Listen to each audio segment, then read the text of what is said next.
नमस्कार, आप देख रहे हैं हमारी खास पेशकश जनादेश। मैं हूं आंचल गुलाटी गुंबर, मेरे साथ है मेरे सहयोगी गौरव। तो गौरव, मतदान का फाइनल दौर, त्रिपुरा की जनता का मन किस ओर, किस मुद्दे पर वोट, किसे पड़ेगी चोट, त्रिपुरा की फाइनल परीक्षा की महा कवरेज पर हम अपने सभी दर्शकों का स्वागत करते हैं। बिल्कुल, नमस्कार, स्वागत है आप सभी का जनादेश में। और आपको बता दें कि जिस तरह से आज लगातार हम इस पर अपनी पैनी नजर बनाए हुए हैं, क्योंकि त्रिपुरा विधानसभा चुनाव का मतदान सुबह 7 बजे से शुरू हो गया है। 60 सीटों पर हो रहा है ये चुनाव। तमाम उम्मीदवारों के भाग्य का फैसला तो करेगा ही, साथ ही उस पार्टी के भाग्य का भी फैसला करेगा जिसने पूरे दमखम के साथ अपनी पूरी ताकत इस चुनाव में प्रचार प्रसार में झोंक दी है। तो चुनाव को लेकर जनसभाओं का दौर चला। तमाम बड़े और दिग्गज नेता अपनी अपनी पार्टी को सत्ता में लाने के लिए एड़ी चोटी का जोर लगाते हुए नजर आए। आज उन सभी नेताओं के लिए परीक्षा का दिन है कि जनता के भरोसे पर वो कितने खरे उतरते हैं और कितने प्रतिशत वोट यानी मार्क्स लेकर सत्ता पर काबिज होते हैं, और ये फैसला जनता करेगी। क्योंकि आज लोकतंत्र के इस महापर्व में जनता ही जनार्दन है और उम्मीदवारों की किस्मत का फैसला उन्हीं के हाथों होना है। तो ये हमारी खास पेशकश 8 से लेकर 9:30 बजे तक आपके लिए रहेगी। और हमारे जो रिपोर्टर्स है, जो लगातार हमारे साथ, हमने देखा होगा तमाम शोज में जुड़े रहे, आज सुबह भी हमारे साथ जुड़े हुए हैं इस खास दिन पर। हमारे साथ कुमार आलोक जुड़े हुए हैं अगरतला से, और साथ ही साथ धीरज भी जुड़े हुए हैं। आप दोनों को ही सुप्रभात। आपके पास लगातार चुनावी अपडेट्स के लिए आएंगे और हमारे साथ विशिष्ट मेहमान भी जुड़ेंगे कुछ ही देर में। लेकिन निगाह डालते हैं सबसे पहले सुर्खियों पर। त्रिपुरा विधानसभा चुनाव के लिए 60 सीटों पर मतदान जारी। 28 लाख से अधिक मतदाताओं के हाथ में 259 उम्मीदवारों की किस्मत। चुनावी मैदान में मुख्यमंत्री मानिक साहा और प्रतिमा भौमिक समेत कई बड़े नाम।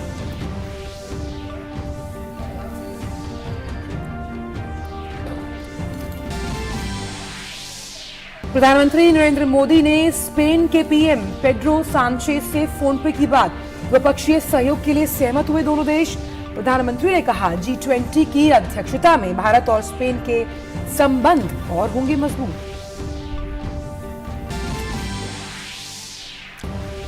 प्रधानमंत्री नरेंद्र मोदी आज करेंगे आदि महोत्सव का शुभारंभ। 27 फरवरी तक नई दिल्ली में देश भर के जनजातीय परंपरा और संस्कृति की दिखेगी झलक।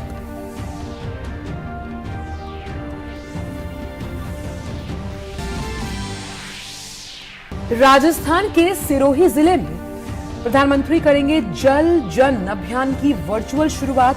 दिसंबर तक चलेगा अभियान। जल निकायों के निर्माण और संरक्षण के लिए आयोजित किए जाएंगे कार्यक्रम। राष्ट्रपति द्रौपदी मुर्मू करेंगी नई दिल्ली में अंतर्राष्ट्रीय इंजीनियरिंग और प्रौद्योगिकी मेले IETF के 25वें संस्करण का उद्घाटन। 3 दिन के कार्यक्रम में मेक इन इंडिया प्रोडक्ट को दुनिया के सामने लाने का मिलेगा बेहतरीन मौका।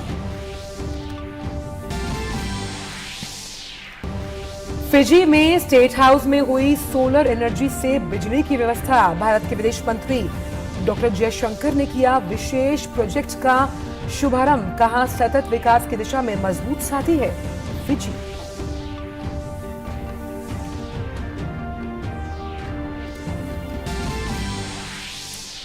और महिला T20 वर्ल्ड कप में भारत की लगातार दूसरी जीत। पाकिस्तान के बाद वेस्टइंडीज को 6 विकेट से दी मात। दीप्ति शर्मा बनी प्लेयर ऑफ द मैच।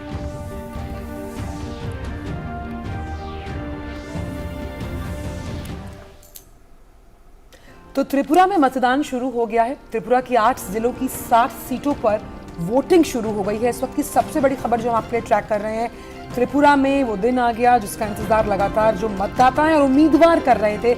आज त्रिपुरा की जो विधानसभा सीटें हैं उसके लिए वोट डाले जा रहे हैं। तो त्रिपुरा में करीबन 28,13,000 से अधिक मतदाता हैं।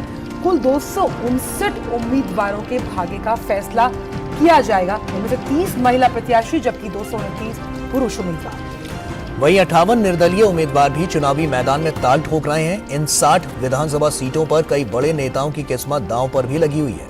निर्वाचन आयोग ने शांतिपूर्ण मतदान सुनिश्चित करने के लिए सुरक्षा के व्यापक प्रबंध किए हैं।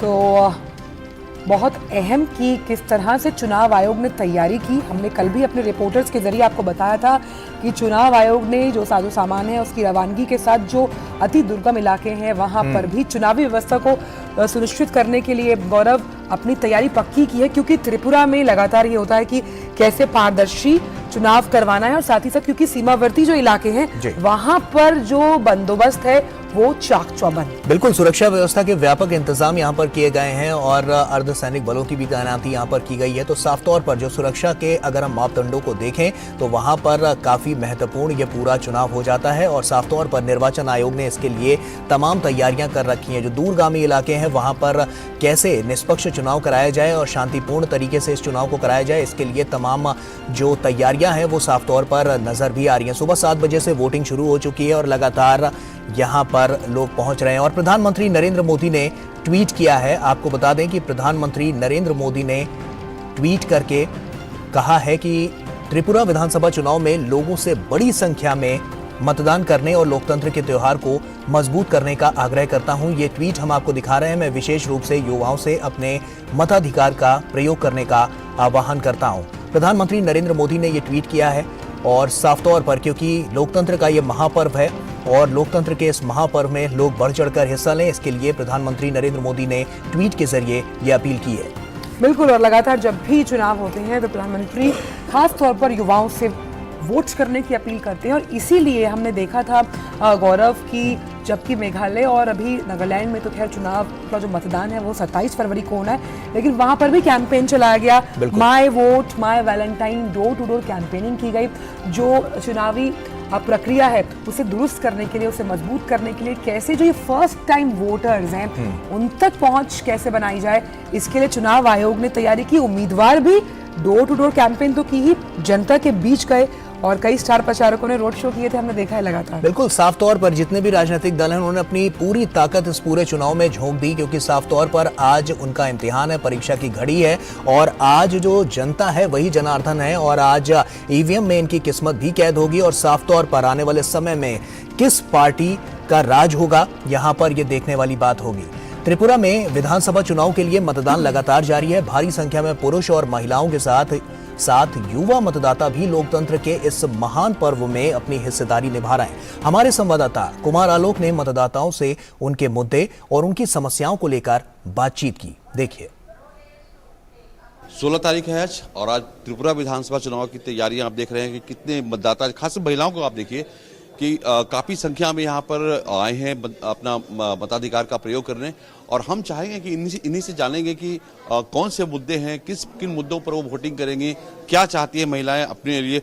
मैम आप बताइए कौन से मुद्दे हैं जिस पे आप वोट करेंगी। हम तो चाहेंगे कि जो हमारे समाज के लिए कुछ करे और जो हम जो महिलाएं हैं उनको ज़रा फ्रंट में डालने के लिए और हमारी जो इंडिपेंडेंसी है उसके लिए कुछ करें, स्वरोजगारी और हमको हमारे अधिकार दिलाने में सहायता करें। हम वही चाहेंगे कि हम हमारा वोटाधिकार वही प्रयोग करें। आपने देखा कितने समझदार मतदाता है और कितना इंटरेक्ट उन्होंने बोला अपने मताधिकार को लेकर के। मैम आपसे मैं जानना चाहूँगा किन मुद्दों पे आप वोटिंग करने जा रही हैं। सब शांति होगा यही से चाहती हूँ। अभी जो प्रेजेंट सीएम वर्सेस आशीष शाह है, दोनों बहुत कैंडिडेट है, तो अभी फाइट होगा इस सेंटर में, बहुत फाइट होगा। तो आप देख रहे हैं कि किस तरीके से मतदाताओं का जो उत्साह है। अभी 7 बजे है लेकिन आप लंबी कतारें आप देख सकते हैं, महिलाओं की कतारें हैं, पुरुषों की कतारें हैं और फर्स्ट टाइम वोटर्स भी काफी संख्या में यहाँ पे पहुंचे हैं और अभी 7 बजे से आप देख रहे हैं कि इतनी लंबी कतारें हैं। तो जब 4 बजे चुनाव जब संपन्न होगा, मतदान जब संपन्न होगा, उसके बाद देखना होगा कि मतदान का प्रतिशत क्या होता है। कैमरामैन राहुल चोपड़ा के साथ कुमार आलोक, डीडी न्यूज, अगरतला। और हमारे जो 2 अहम रिपोर्टर्स हैं वो ग्राउंड जीरो से लगातार रिपोर्टिंग कर रहे हैं और आज भी हमारे साथ जुड़े हुए हैं। हमारे साथ कुमार आलोक जुड़े हुए हैं, धीरज जुड़े हुए हैं। तो सबसे पहले कुमार, मैं आपके पास आना चाहूंगी। मैं आपके पीछे देख सकती हूँ कि किस तरह से वोटिंग को लेकर आज जो मतदाता हैं वो अपने घर से निकले हैं, किस तरह की तैयारी आप इस पोलिंग बूथ पर देख पा रहे हैं। आप काफी समय से त्रिपुरा में रहे, जनता किस लिहाज से आज वोटिंग करने के लिए अपने मताधिकार का उपयोग करने निकली है, खास तौर पर फर्स्ट टाइम वोटर्स।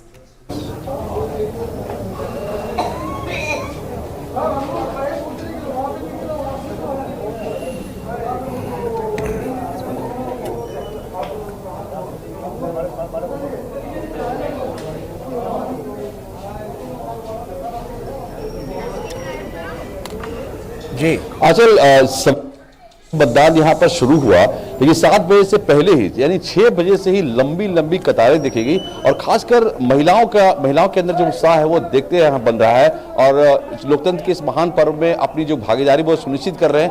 हमारे साथ ये 3 आदमी अभी मतदान करके आए, काफी देर से वेट कर रहे हैं। हम इन्हीं से जानना चाहेंगे कि श्रेयसी हमारे साथ है, स्टूडेंट है ये। श्रेयसी, किन मुद्दों पर आपने वोट किया और क्या चाहती है कोई किसी की भी सरकार बने? किसी की भी बने, बस वो हमारे लिए कुछ अच्छा करे और हमारे लिए और भी ज़्यादा फैसिलिटीज़ बढ़ाए और यंग जनरेशन के लिए एम्प्लॉयमेंट ज़्यादा बढ़ाए। जी। आप इनकी माँ हैं, आपकी भाषा थोड़ी कमजोर है हिंदी में, लेकिन आप बताएं कि किन मुद्दों पर आपने वोटिंग किया? প্রশ্নটা বুঝি না, প্রশ্নটা আবার মালুম নেই। किन मुद्दों पर आपने वोटिंग किया? मैं तो शांति श्रृंखला चाहेंगे। शांति चाहिए। आप LIC में काम करते हैं, LIC में आप इनके पिता हैं, आप क्या चाहते हैं किसी की भी सरकार बने, क्या करे आपके लिए? पहले आपको धन्यवाद है। अभी मैंने मतदान किया है, तो मैं चाहता हूँ कि यंग जनरेशन जो है, जो हायर एजुकेशन लेके बैठे हैं, उनके जरा एम्प्लॉयमेंट स्कोप बारे और एम्प्लॉयमेंट स्कोप बारे का तो हमारा जो एजेंसी है वो ऑटोमेटिकली बढ़ेगा। अगर आप लोगों के हाथों में पैसा आएगा तो वो कुछ ना कुछ सेविंग्स करना चाहेगा। यही बात है। और चाहता हूँ कि ये समीर चक्रवर्ती हैं, इनकी पत्नी थी, इनकी बेटी थी। तो ये एम्प्लॉयमेंट जनरेशन की बात कर रहे हैं, शांति की बात कर रहे हैं। तो जो विकास का जो पैमाना, जो पिछले 5 सालों में जो विकास के पैमाने पर सरकार ने जो काम किया है, उसमें इन लोगों का कहना है कि इसमें विकास में और गति प्रदान की जाए सरकार की तरफ से, प्रशासन की तरफ से। बिल्कुल कुमार आलोक, आप बने रहिए हमारे साथ। धीरज भी हमारे सहयोगी हमारे साथ जुड़े हुए हैं। धीरज का रुख कर लेते हैं। धीरज, गुड मॉर्निंग। और साफ तौर पर सुबह 7 बजे से ये वोटिंग शुरू हुई है, 1 घंटा हो चुका है। 8 बजे के बाद अभी क्या वहां पर मतदान केंद्र में जो लोगों की भीड़ है वो किस तरह से देखने को मिल रही है और क्या क्या ऐसे प्रभावी मुद्दे रहे हैं जो अब की बार के इस चुनाव में एक अलग प्रभाव छोड़ते हुए नजर आएंगे?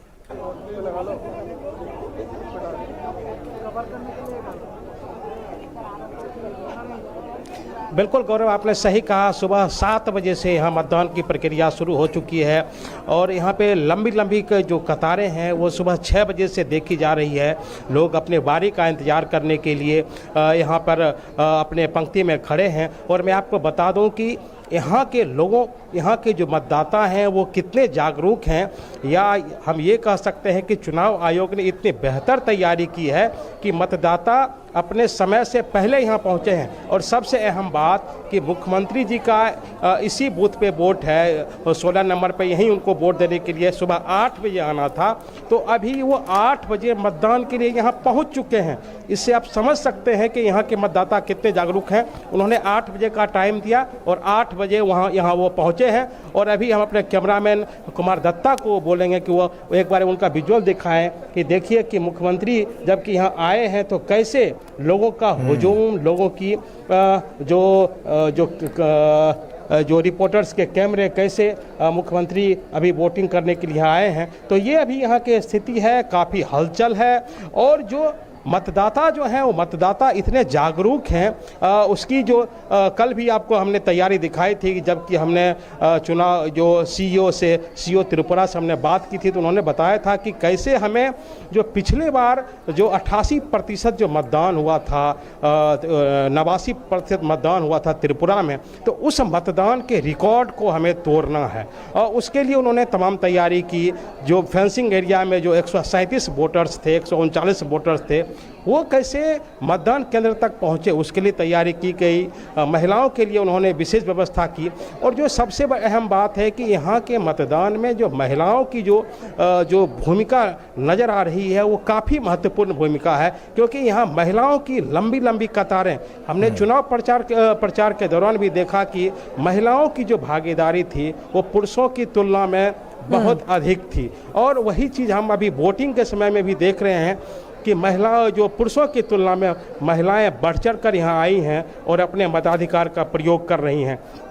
और जो यहाँ के हम जो बहुत लोगों से हमारी बातचीत हुई है, स्थानीय मुद्दों की भी हमारी बातचीत हुई है। कुछ वोटर्स हमने बात किया था सुबह से ही, तो उन्होंने मुझे साफ तौर पे बताया था कि जो यहाँ शांति स्थापित करेगा हम उसी के लिए मतदान करेंगे, जो यहाँ विकास के प्रोजेक्ट को आगे बढ़ाएगा, डेवलपमेंट की बात करेगा, हम उसी के साथ चलेंगे। जी बिल्कुल, आप जिस तरह से हम लंबी कतारें देख रहे हैं, और कल जब धीरज आपसे बात भी हो रही थी तो आपने कहा था कि इस बार जिस तरह से जो महिला मतदाता हैं उनका वोट बहुत अहम तौर पर तय करेगा कि किसकी सरकार बनेगी। तो पीछे वो महिलाओं की हम लाइन देख पा रहे हैं। आप दोनों ही के पास वापस आएंगे, लेकिन अपने दर्शकों को बता दें कि ये जो खास पेशकश है जनादेश की, इसमें हमारे साथ जो खास मेहमान हैं वो भी जुड़ गए हैं। हमारे साथ रविशंकर रवि, एग्जीक्यूटिव एडिटर दैनिक पूर्वोदय, वो भी जुड़ गए हैं इस खास पेशकश में। आपका बहुत बहुत स्वागत है रविशंकर रवि जी। लेकिन आपके पास हम वापस आएंगे। फिलहाल हमारी इस खास पेशकश में वक्त एक छोटे से ब्रेक का है। कहीं मत जाइए, जुड़े रहिए जनादेश के साथ। Come on boys, let's go practice. अरे रुक यार, मेरे बैंक अकाउंट में गलत एंट्री का प्रॉब्लम हो गया। अरे तो बैंक को कंप्लेन करना। बैंक को लिखे 1 महीना हो गया है, बट वो गूगली पे गूगली डाले जा रहा है। तो आरबीआई के लोकपाल को इन्फॉर्म करो। रुक, मैं समझाता हूँ। जैसे क्रिकेट में थर्ड अंपायर, वैसे ही आरबीआई का ओम्बुड्समैन। आरबीआई कहता है अगर बैंक आपकी कंप्लेंट को 1 महीने में नहीं सुलझाता तो आप आरबीआई के कंप्लेंट मैनेजमेंट सिस्टम पर ऑनलाइन कंप्लेंट कर सकते हैं। ये आरबीआई का आसान तरीका है आपकी कंप्लेंट सुलझाने का, वो भी फ्री। आरबीआई कहता है जानकार बनिए, सतर्क रहिए।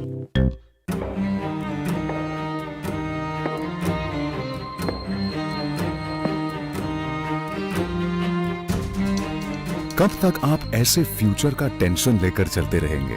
LIC के न्यू पेंशन प्लस के साथ अपनी पेंशन का प्लान बनाइए, क्योंकि ये प्लान आपके फ्यूचर के लिए मार्केट लिंक्ड वेल्थ क्रिएट करता है। और तो और इस प्लान में गारंटीड एडिशंस के साथ पेंशन पाने के कई ऑप्शंस भी हैं, so that you grow young and tension free. LIC, हर पल आपके साथ।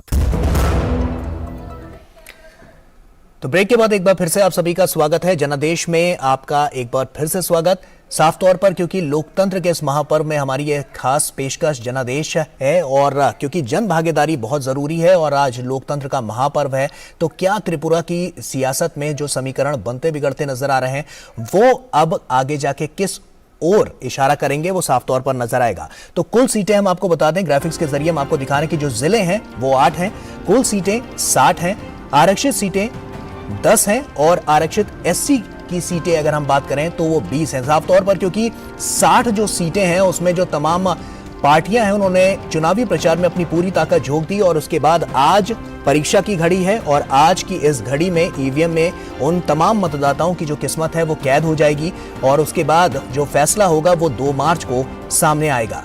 तो कुल मतदाताएं अगर हम देखें तो 28,13,000 मतदाता, जिसमें महिला जो मतदाता हैं वो 13,98,000, पुरुष मतदाताओं का अगर जिक्र किया जाए तो वो 14,14,000 पुरुष मतदाता है। और इस बार कहा जा रहा है कि महिलाओं का जो मत है वो किस तरह से अहम है, क्योंकि महिलाओं के जो मुद्दे हैं वो मुद्दों पर जाकर जब वोट करती हैं तो कैसे कहीं ना कहीं उनका जो वोट प्रतिशत है वो बहुत अहम रोल अदा करेगा कि किसकी सरकार त्रिपुरा में बनेगी इस बार। और खास तौर पर जो कुल अगर हम उम्मीदवारों की बात करें तो महिला उम्मीदवार 30, वैसे टोटल उम्मीदवार 259 और पुरुष उम्मीदवार 229 हैं। अगर हम त्रिपुरा के विधानसभा चुनाव का समीकरण समझने की कोशिश करें, इस बार तो 259 उम्मीदवार, 30 इसमें महिला और 229 पुरुष उम्मीदवार। और इस बार डोर टू डोर कैंपेन के साथ तमाम मुद्दों को लेकर जनता के बीच ये उम्मीदवार गए और लगातार ये विश्वास दिलाया कि जनता की उम्मीदों पर उम्मीदवार कितने खरे उतरेंगे ये तो आने वाला वक्त बताएगा। बिल्कुल, क्योंकि तमाम जो राजनीतिक दल हैं वो किस तरह से लगातार जो काम करते हुए नजर आए वो हम आपको बताने की कोशिश कर रहे हैं और ग्राफिक्स के जरिए समझाने की कोशिश कर रहे हैं। तो आप देख सकते हैं भारतीय जनता पार्टी 43 पुरुष 12 महिला और कुल जो उम्मीदवार हैं वो 55 हैं। माकपा की बात करें तो 41 पुरुष 2 महिला और कुल उम्मीदवारों की बात करें तो 43 हैं। कांग्रेस की बात करें तो 12 पुरुष 1 महिला और कुल 13 उम्मीदवार यहाँ चुनावी मैदान में हैं। तृणमूल कांग्रेस की बात करें तो 25 पुरुष 3 महिला और कुल उम्मीदवारों की संख्या जो है वो 28 है। IPFT 5 पुरुष 1 महिला और कुल उम्मीदवारों की संख्या 6 है। TMP की बात करें तो 36 पुरुष महिलाओं की बात करें तो 6 और कुल उम्मीदवार जो हैं वो 42 हैं। और बहुत अहम है यहाँ पे गौरव, क्योंकि हमने देखा कि दो धुर विरोधी विचारधारा, जिसमें लेफ्ट के साथ साथ कैसे कांग्रेस हाथ जो कांग्रेस ने मिलाया है वो सियासी समीकरण पे कैसे असर डालेगी, जो विशिष्ट मेहमान है उनसे जानेंगे, हमारे रिपोर्टर्स भी जुड़े हुए हैं। और आईपीएफटी जिसके साथ हम ये मानते हैं 2018 में जो विधानसभा चुनाव थे उसमें भाजपा ने जीत दर्ज की थी, इस बार क्या समीकरण बैठते हैं उस पर बिल्कुल। भारतीय जनता पार्टी ने 36 सीटें जीती थी और अपने गठबंधन के साथ उन्होंने 44 सीटों पर कब्जा किया, तो साफ तौर पर एक बड़ी जीत वहां पर देखने को मिली थी। ऐसे में हमारे अब गेस्ट का रुख कर लेते हैं। गेस्ट भी हमारे साथ, खास मेहमान हमारे साथ जुड़े हुए हैं। हमारे साथ रविशंकर रवि जी हैं, उन्हीं का रुख कर लेते हैं। रविशंकर रवि जी, आपसे ही समझना चाहूंगा, बीते 5 सालों में जो देखने को मिला है और आज इम्तिहान की घड़ी है साफ तौर पर, तो इंपॉर्टेंट फैक्टर्स की अगर हम बात करें तो आप क्या देखते हैं और कौन कौन से ऐसे बड़े फैक्टर्स रहे हैं जो अब की बार के इस चुनाव में इंपैक्ट डालते हुए नजर आएंगे? देखिए गौरव जी, सबसे बड़ी बात जो त्रिपुरा के साथ रही है वह है कि शांति, कानून व्यवस्था, क्योंकि त्रिपुरा एक लंबे समय से उग्रवाद की चपेट में रहा है। और जब त्रिपुरा में शांति आई तो देखिए अब त्रिपुरा के लोग जिन्हें काफी दूरी तय करनी पड़ती थी दिल्ली पहुंचने के लिए, अब वो अगरतला रेलवे स्टेशन से राजधानी से सीधे दिल्ली तक की यात्रा करते हैं। गुवाहाटी आना उनका मुश्किल था। तो सबसे बड़ी बात जो है वहां पर दिक्कत जो थी वो थी कनेक्टिविटी की, और अब वह दिक्कत लगभग नहीं है। दूसरी बात है सड़क संपर्क की। असम के रास्ते ही वहां पर सड़क जाती है और वो सिलचर के पास से, तो वह समस्या भी अब नहीं है, बल्कि नए नए क्षेत्र खुल रहे हैं अभी भी। लेकिन वहां पर दिक्कत, वो सबसे बड़ा जो मुद्दा इस बार चुनाव में आया हुआ है बेरोजगारी का। त्रिपुरा से बहुत बड़ी संख्या में लोग दूसरे राज्यों में नौकरी के लिए जाते हैं। और महत्वपूर्ण इस बार यह होगा कि देखिए पिछली बार भाजपा ने बहुत अच्छा प्रदर्शन भी किया था और उसका प्रभाव भी कामकाज पर पड़ा। इस बार जैसा कि अभी आप लोग चर्चा भी कर रहे थे कि कांग्रेस और वाम दल, दो विरोधी अलग अलग ध्रुव एक साथ हैं, एक अनोखा प्रयोग वहां पर हुआ है। लेकिन नेताओं के स्तर पर जो समीकरण बने हैं, जो अलायंस हुआ है, उसे मतदाता के स्तर पर या उनके समर्थक के स्तर पर कितना स्वीकार किया गया है या कितना स्वीकार किया जाएगा, यह आने वाला परिणाम बताएगा कि लोगों ने उसको किस ढंग से लिया है। निश्चित रूप से जो आपने डाटा में दिखाया था कि 20 जो एसटी सीट हैं वो बहुत महत्वपूर्ण भूमिका निभाएंगे सरकार के गठन में, और पिछले बार भारतीय जनता पार्टी ने वहां पर बहुत बेहतर प्रदर्शन किया था। तो ये सारी स्थिति है। और चुनाव में त्रिपुरा के साथ अच्छी बात क्या है कि लोग बड़ी संख्या में यहाँ पर मतदान के लिए आते हैं, आपके रिपोर्टर्स भी दिखा रहे थे, और एक अच्छा ट्रेंड है। और इस बार भी मतदाताओं में काफी उत्साह है चुनाव को लेकर। बिल्कुल, मतदाताओं में उत्साह है। लेकिन अगर हम जो सियासी समीकरण है जो अपने ग्राफिक्स के जरिए भी अपने दर्शकों के सामने लेकर आ रहे हैं कि किस तरह से जो एक त्रिकोणीय मुकाबला रवि जी हम देख पा रहे हैं टिपरा मोथा की वजह से, और कैसे हमने जो उनके चीफ थे उनकी भावुक अपील देखी कि आखिरी चुनाव है और आप बढ़ चढ़कर वोट करें, और खास तौर पर प्रद्योत देव बर्मा पर इस बार सबकी निगाहें जो हैं वो लगी हुई हैं जो चुनावी मैदान में हैं। क्या लगता है आपको टिपरा लैंड का मुद्दा क्यों इतना हावी है इस बार के विधानसभा चुनाव में? देखिए वो त्रिपुरा मोथा की जो मांग है और अलग राज्य की मांग है वो इसके पहले भी उठती रही है, कोई नई मांग नहीं है। लेकिन इस सवाल पर इस बार प्रबोध बहुत ज्यादा इस पर सक्रिय हो गए हैं और बहुत ज्यादा उनको ये लगता है कि इस डिमांड को हम पूरे जोर शोर से रखा भी है उन्होंने, और इसीलिए उनका किसी दल के साथ गठबंधन नहीं हो पाया, क्योंकि पूर्वोत्तर में ऐसे ही छोटे छोटे राज्य हैं और उसमें अगर और राज्यों का विभाजन होगा तो जो प्रशासनिक खर्च है वो विकास योजनाओं का खर्च प्रशासनिक खर्चों पर हो जाएगा। दूसरी बात, अब जैसे नागालैंड की चर्चा कर लीजिए, वहां ईस्टर्न नागालैंड की अलग राज्य की मांग उठ गई है। तो अगर आप त्रिपुरा में इस तरह की मांगों का समर्थन करते हैं तो पूर्वोत्तर में कई छोटे छोटे राज्यों के गठन की मांग होने लगेगी। इसका बेहतर ये है, और जो केंद्र सरकार ने प्रस्ताव भी दिया था कि अधिक से अधिक उनको स्वायत्तता दी जाए। असम के मामले में इस अनुभव से सीखना चाहिए कि अलग बोडोलैंड राज्य की मांग कितनी जोर से हुई थी, और जब केंद्र सरकार ने उनके साथ बीटीआर समझौता किया, तो आज देखिए कि बोडोलैंड में ट्रिपल इंजन की सरकार चल रही है। लेकिन उसमें केंद्र के साथ साथ राज्य सरकार को भी सहयोग देना होगा, तब केंद्र की योजनाओं का लाभ स्वायत्तशासी क्षेत्रों में मिल पाएगा। इसलिए अगर अलग राज्य के मुद्दे को टालना है या लोगों को समझाना है, तो ये बेसिकली क्यों हुआ है? ये उपेक्षा के कारण हुआ है। लोगों को लगता है कि हमें जो एक राजनीतिक महत्व या जो विकास के मामले में हमें जो महत्व मिलना चाहिए वो नहीं मिला, तो उसका जवाब अधिक से अधिक स्वायत्तता देकर उनकी भावनाओं को और उनके विकास के, उनके राजनीतिक प्रतिनिधित्व को पुष्ट किया जा सकता है। तो निश्चित रूप से कुछ प्रभाव तो 20 एसटी क्षेत्रों में पड़ेगा, लेकिन ऐसा भी नहीं है कि वो स्वीप की स्थिति है। कुछ हद तक वो प्रभाव तो रहेगा। बिल्कुल, ये देखने वाली बात भी है, क्योंकि हमने देखा है कि बीते 5 सालों में तमाम बातें निकलकर सामने आई हैं। जो विकास का जो ढांचा है उसको और मजबूत करने की जो कवायद है वो भी नजर आई है। ऐसे में आंकड़े भी हमारे पास हैं। 2018 का एक बार जिक्र कर लेते हैं कि उस वक्त वहां पर चुनाव में क्या कुछ रिजल्ट निकलकर सामने आए थे, क्या आंकड़े निकलकर सामने आए थे। तो ग्राफिक्स के जरिए हम उसको आपके सामने पेश कर रहे हैं। आप देख सकते हैं ये 2018 के चुनाव परिणाम है। भाजपा 36 सीटें लेकर आई थी, माकपा 16 सीटें लेकर आई थी, आईपीएफटी 8 सीटें लेकर आई थी और कुल सीट 60 थी। तो भाजपा और आईपीएफटी ने साथ मिलकर ये चुनाव लड़ा था, और जो कि अब की बार भी लड़ रही है। तो कुल मिलाकर जो सीटें थी वो 44 हो गई थी। तो 60 में से 44 सीटें भाजपा और आईपीएफटी लेकर आई थी साफ तौर पर, और माकपा के खाते में 16 सीटें गई थी। तो 2018 के ये चुनावी परिणाम है, और अब की बार 2023 में क्या होगा ये देखने वाली बात होगी, क्योंकि तैयारियां जोर शोर से हुई हैं, प्रचार जोर शोर से हुआ है।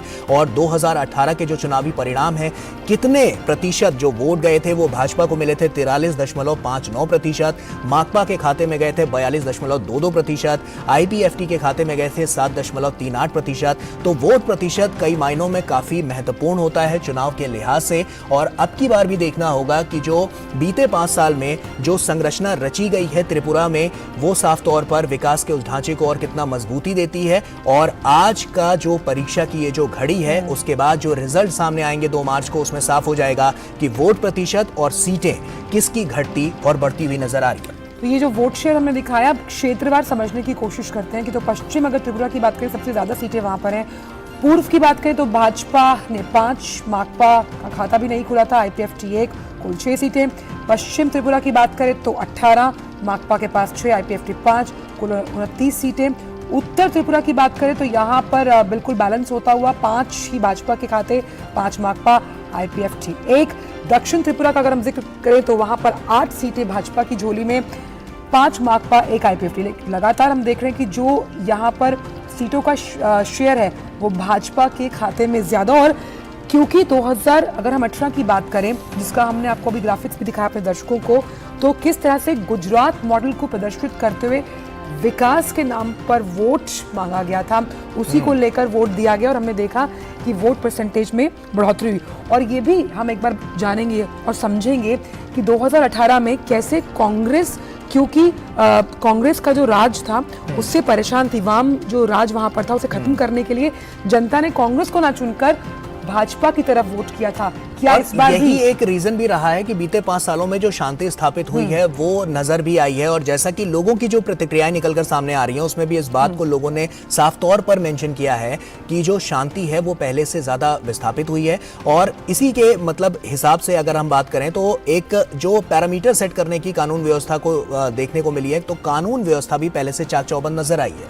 बिल्कुल, इसी पर इन सभी जो ये फैक्टर्स हैं इस पर बातचीत करेंगे, लेकिन फिलहाल जनादेश में वक्त एक छोटे से ब्रेक का।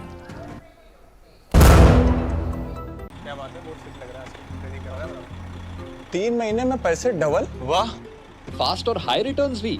क्या स्कीम है? कल तो नहीं थी यहाँ, और कल होगा भी नहीं।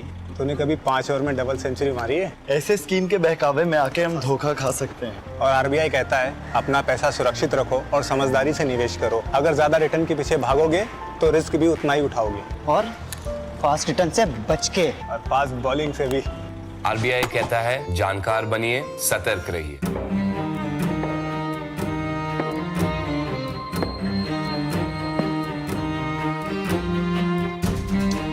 कब तक आप ऐसे फ्यूचर का टेंशन लेकर चलते रहेंगे? LIC के न्यू पेंशन प्लस के साथ अपनी पेंशन का प्लान बनाइए, क्योंकि ये प्लान आपके फ्यूचर के लिए मार्केट लिंक्ड वेल्थ क्रिएट करता है। और तो और इस प्लान में गारंटीड एडिशंस के साथ पेंशन पाने के कई ऑप्शंस भी हैं, so that you grow young and tension free. LIC, हर पल आपके साथ। ब्रेक के बाद आप सभी का स्वागत है। तो जनादेश की इस खास पेशकश में हमारे साथ विशिष्ट मेहमान तो जुड़े ही हुए हैं, साथ ही हमारे रिपोर्टर भी जुड़े हुए हैं। हमारे साथ जुड़े हुए हैं धीरज, हमारे साथ जुड़े हैं कुमार आलोक, दोनों ही अगरतला से।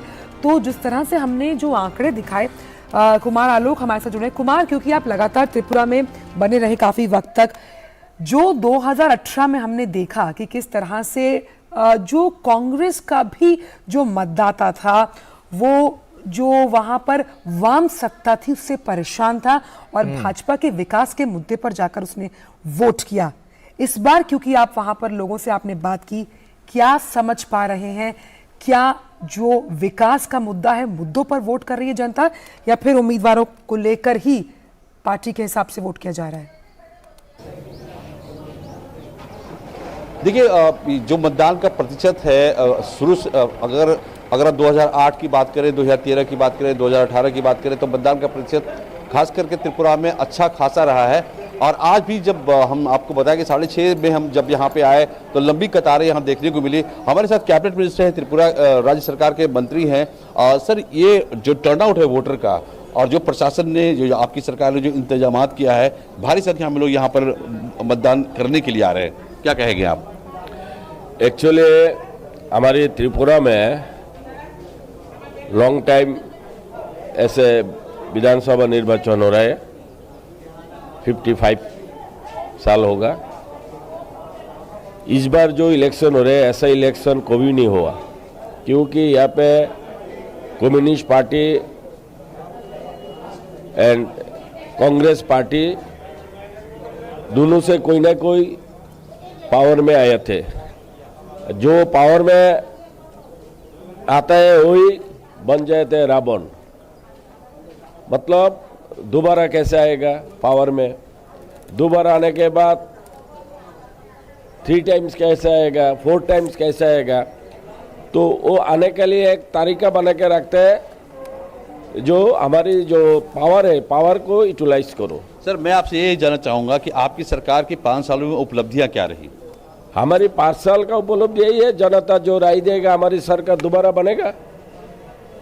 तो ऐसे जनता का पास वही है, जो सरकार ठीक है, वो सरकार त्रिपुरा का डेवलपमेंट के लिए काम कर रहे हैं, त्रिपुरा जनता के लिए काम कर रहे हैं। मैं आपसे पूछा उपलब्धियों के बारे में, क्या क्या उपलब्धियां रही 5 सालों में आपकी?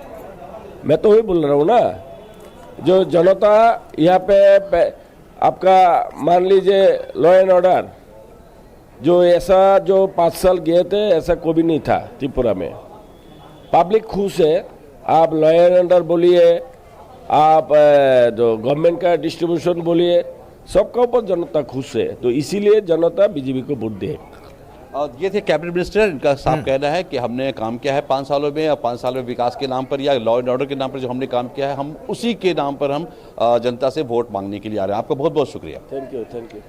बिल्कुल कुमार, आप बने रहिए हमारे साथ। धीरज का एक बार फिर से रुक कर लेते हैं। धीरज, बहुत विकास को लेकर जो बातें कही गई थी, जो दावे और जो वादे किए गए थे, वो कहीं ना कहीं मूलभूत इस ढांचे को और ज्यादा मजबूती पिछले 5 सालों में प्रदान करते हुए नजर आए हैं, जो लोगों का कहना है, वहां की जो प्रतिक्रियाएं निकलकर सामने आ रही है। ऐसे में क्योंकि चुनाव के लिहाज से जब हम बात करें तो 2018 में जिस तरह का चुनाव देखने को मिला था और 2023 में, जैसा कि सुबह 7 बजे से हम देख रहे हैं कि भारी संख्या में लोग बूथ पर पहुंच रहे हैं और अपने मताधिकार का प्रयोग कर रहे हैं, तो क्या लगता है कि अब की बार 2018 से ज्यादा वोट प्रतिशत निकलता हुआ नजर आएगा?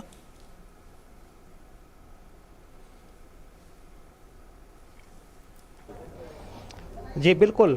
जो साल 2018 की अगर हम बात करें तो 2018 में यहाँ 89% मतदान हुआ था।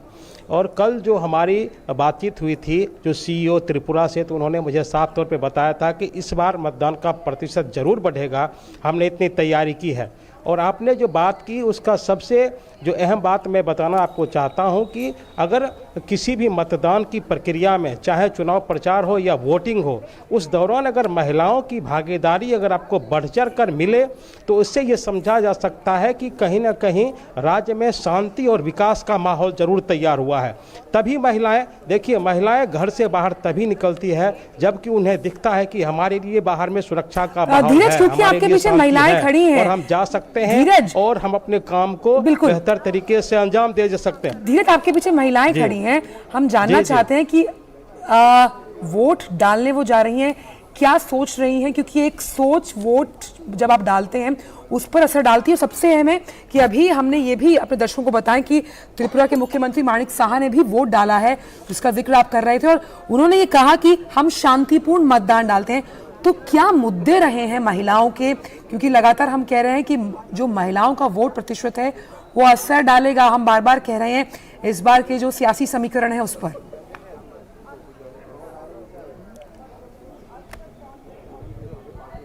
देखिए, जो सबसे अहम बात है जो मैं आपको बताना चाहता हूं कि यहाँ की जो इस बार बीते 5 साल में 4 लाख महिलाओं को अपने घर की मालकिन बनने का मौका मिला है, क्योंकि उन्हें जो मकान मिला है उनके नाम का मकान मिला है। लगभग 4 लाख घरों में जल का नल से पानी पहुंचा है। महिलाओं को काफ़ी चुनौती होती थी, बहुत दूर से पानी लाती थी।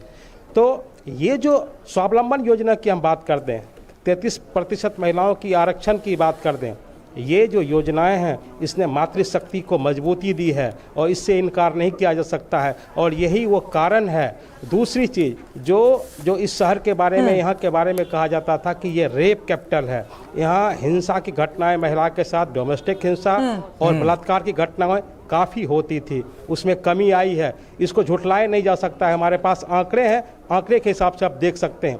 तो पूरी तरीके से जबकि शांति का माहौल कायम हुआ है, स्वावलंबन महिलाओं में जगह है, नारी शक्ति आगे आई है, तो इससे ये अंदाज़ा लगाया जा सकता है कि बीते 5 सालों में किस तरीके से यहाँ महिलाओं के विकास के लिए या उनके स्वावलंबन के लिए कार्य हुआ है। अगर आप कहेंगे तो हम 2-3 महिलाओं से बात कर सकते हैं और हम जान सकते हैं कि देखिए, आप चुनाव वोट देने के लिए आई हैं, क्या है आपके मन में?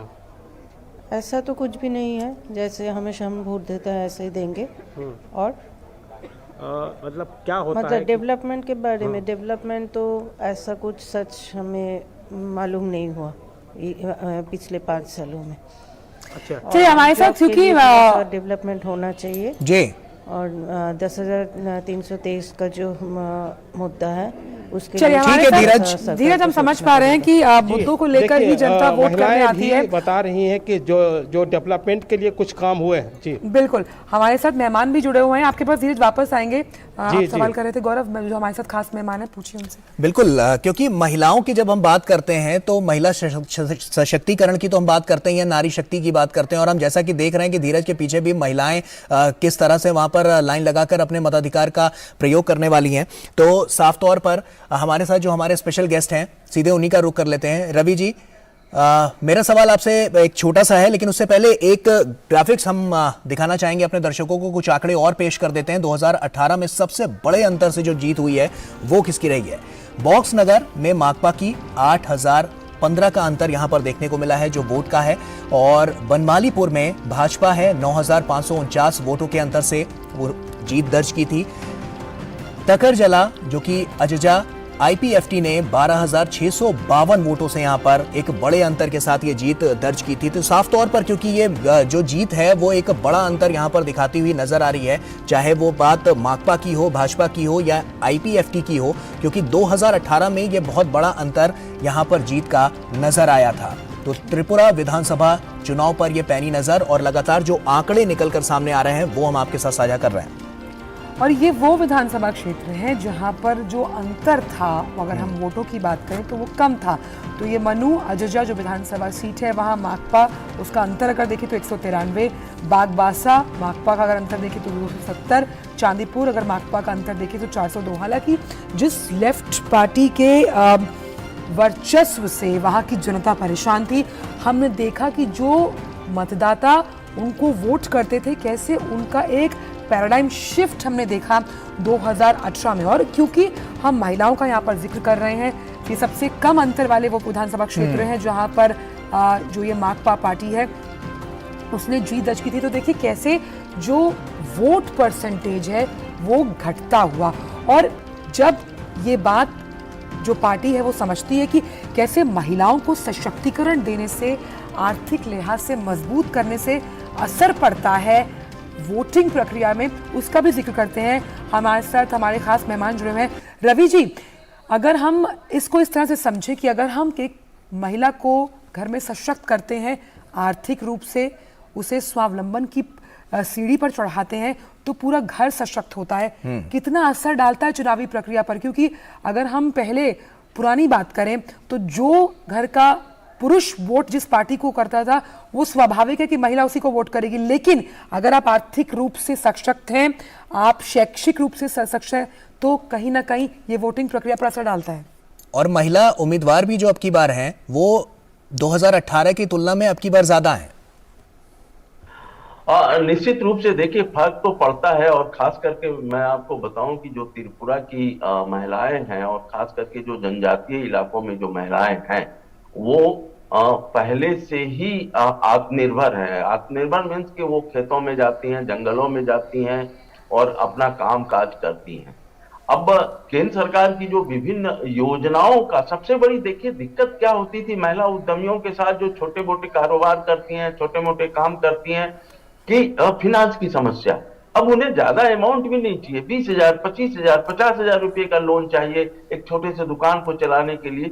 ये चीजें उपलब्ध नहीं हो पाती थी, और अगर निजी क्षेत्रों से वो लोन लें, किसी व्यक्ति से ले लो, तो वो लोन का जो रेट है वो इंटरेस्ट जो है वो बहुत ज्यादा है।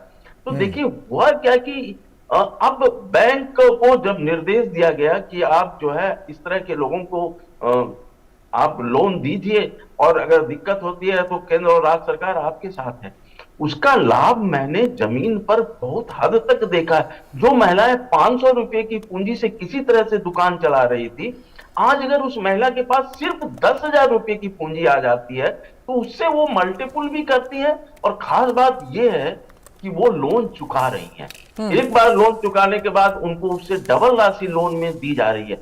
छोटे लेवल पर, माइक्रो फाइनेंस के लेवल पर इस तरह के काम हुए हैं, और उस तरह का काम का असर दिख रहा है।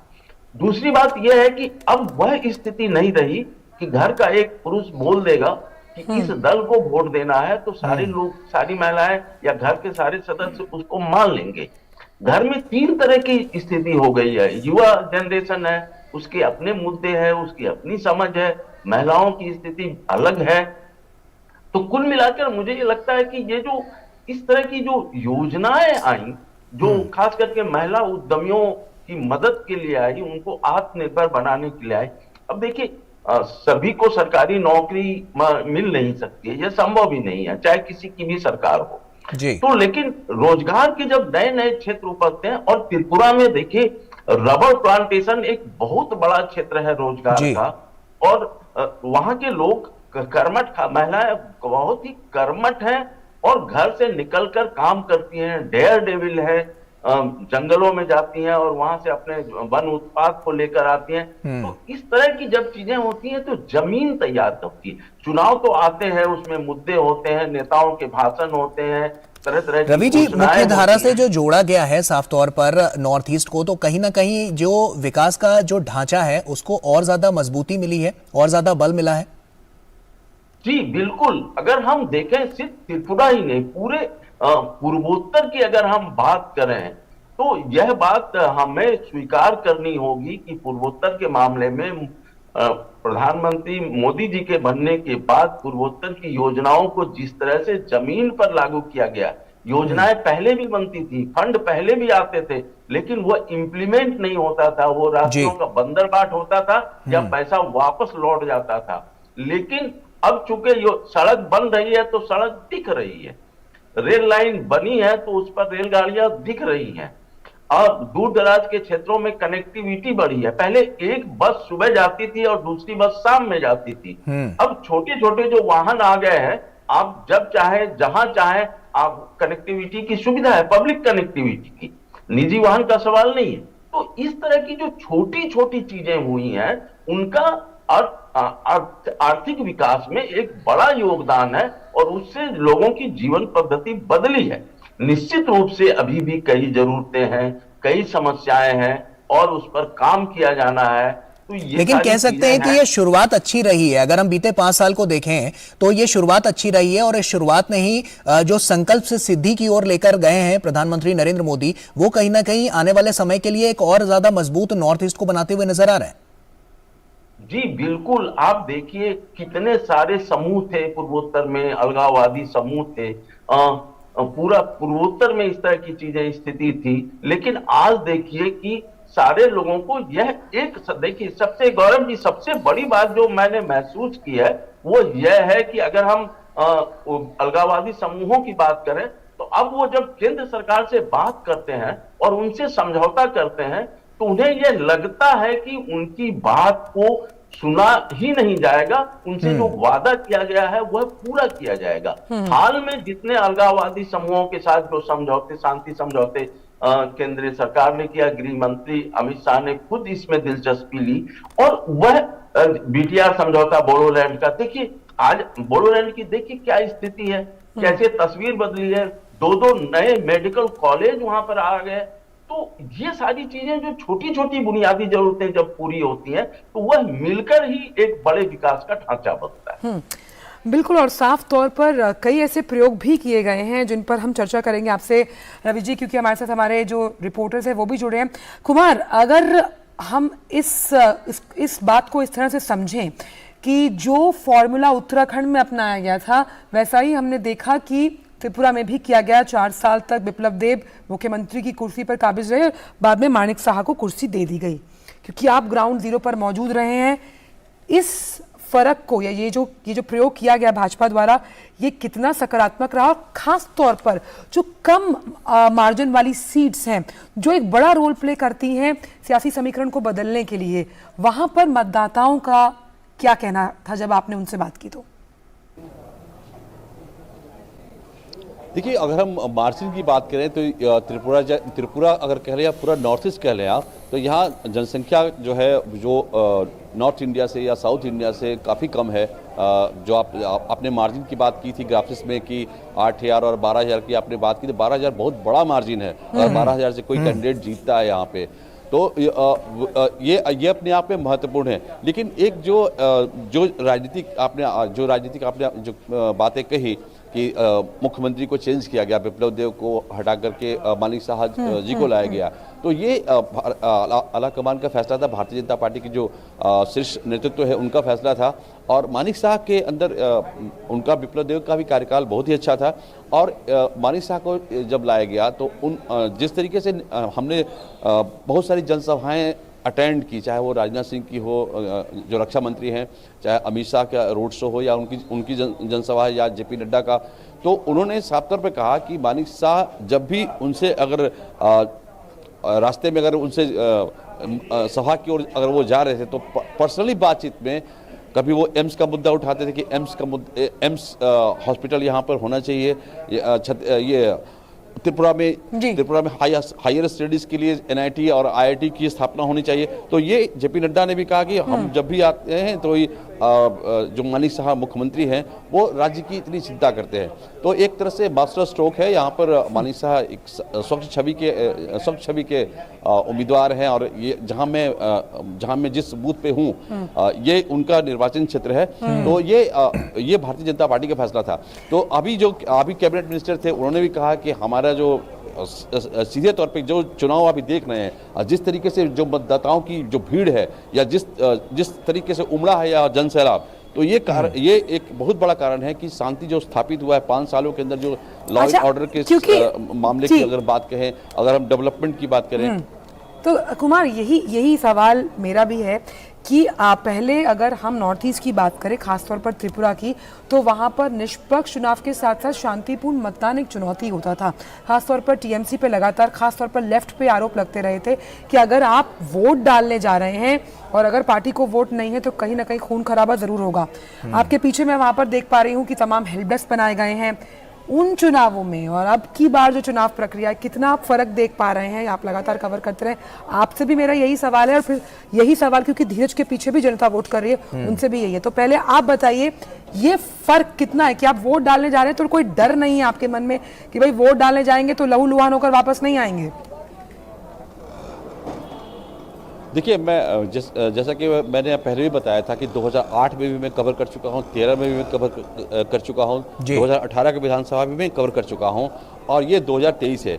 लेकिन ये जो माहौल मैं देख रहा हूं, जिस तरीके से माहौल है, जिस तरीके से जो टर्नआउट है वोटर्स का और जो उत्साह है, और कहीं से अगर आप देखें कि हम अगर अपने कैमरामैन को कहें, बिल्कुल दिखाइए, हम चाहते हैं दर्शक देखें क्या ये एक जो माहौल एक आप देख सकते हैं कि लोग आ रहे हैं, आराम से आ रहे हैं और एक लार्जेस्ट टर्नआउट मैं देख रहा हूं कि इतने इलेक्शन कवर करने के बाद मुझे पहली बार ऐसा लग रहा है कि मतदाताओं के अंदर कोई झिझक नहीं है और वो जो वोट कास्ट करने आ रहे हैं आराम से आ रहे हैं और कोई उनके अंदर कोई टेंशन नहीं है, कोई उनके अंदर कोई डर नहीं है। अब यहाँ पर जो सुरक्षा की जो व्यवस्था की गई है, जो चुनाव आयोग के द्वारा कहा गया कि 100 मीटर आपको दूर रहना, कैमरा को दूर रहना है, लेकिन इसके बावजूद आप देखिए कि मतदाताओं में कैसा उत्साह है। और मैं ये फीलिंग कर रहा हूँ कि पहली बार मैं ये फीलिंग कर रहा हूँ कि जबरदस्त टर्नआउट है और बिना कोई संकोच के, बिना किसी भय के और हिंसा रहित और बहुत अहम बात आप कर रहे हैं। बिल्कुल आप कुमार बहुत अहम बात करें, निष्पक्ष बिना डर के वोट डालने की प्रक्रिया को सुलभ बनाया गया। धीरज आपसे भी यही सवाल है, पीछे जो वोटर टर्नआउट आप देख पा रहे हैं, कितना फर्क आपको लगता है? आप भी लगातार वहां मौजूद रहे, आपने भी लोगों से बात की होगी कि भाई वोट करने जा रहे हैं तो डर नहीं है, क्योंकि हम चाहते हैं कि कोई फर्स्ट टाइम वोटर्स आपके साथ हैं, खास तौर पर क्योंकि कहा जा रहा है कि 18 से 19 साल के बहुत युवा मतदाता इस बार हैं, अगर उनसे आपकी बात हुई हो तो।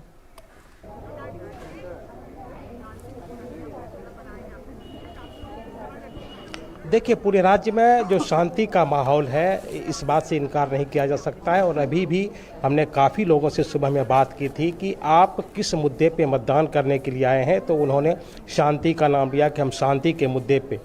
महिलाओं की बात से, युवाओं की बात से, यहाँ के जागरूक मतदाताओं की बात से इतना ज़रूर पता चलता है कि यहाँ अशांति का माहौल पहले रहा है और अभी शांति का माहौल लोगों ने देखा है। उनकी बातों से इस बात को समझा जा सकता है। और दूसरी चीज़ जो आपने यहाँ पे विकास की बात की, तो विकास तभी संभव है जब राज्य में शांति का माहौल हो। अगर यहाँ की जनता ने बीते 5 साल में विकास को देखा है, विकास को पहचाना है, तो उसके पीछे शांति है और जिसके लिए कि पूरी तैयारी की गई थी कि पूर्वोत्तर के क्षेत्र में, पूर्वोत्तर राज्यों में कैसे अमन चैन हो।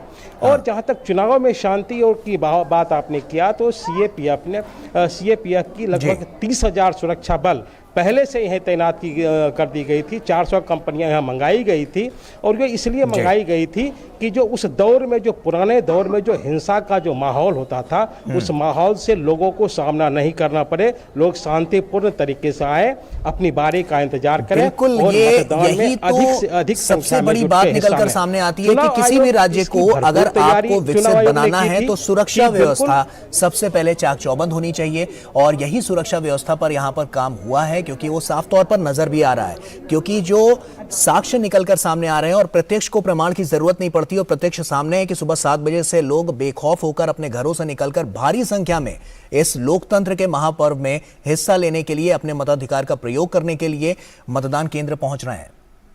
बिल्कुल, और इसी पर ये हमारी विशेष पेशकश जो है वो जारी रहेगी। हमारे साथ तो विशेष मेहमान भी जुड़े हैं, हम कोशिश करें उन तमाम फैक्टर्स पर मंथन विश्लेषण करने की जिसके लिहाज से जो चुनावी समीकरण है वो आप तक हम बिल्कुल सटीक पहुंचा पाए। लेकिन फिलहाल जनादेश में वक्त एक छोटे से ब्रेक का।